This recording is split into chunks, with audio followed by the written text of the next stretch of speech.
Muovi conto quello che mi capita a me appena mi maritai. Mi pensava che trovavo un bello mascolazzo, tutto peperiato. Ma dopo 5 mesi di matrimonio cominciai a russare. E mi russava con il naso.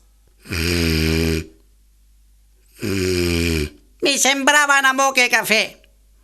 Si disse, Peppino, mica sta russando con il naso, girati dall'altra parte. Smetti il naso e cominciavo con la bocca.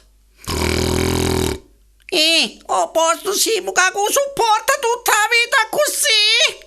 E pare, ma signori, che giustamente mi capita.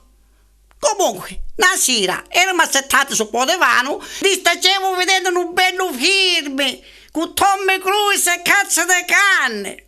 Tutto a un tratto comincia a russare con la bocca.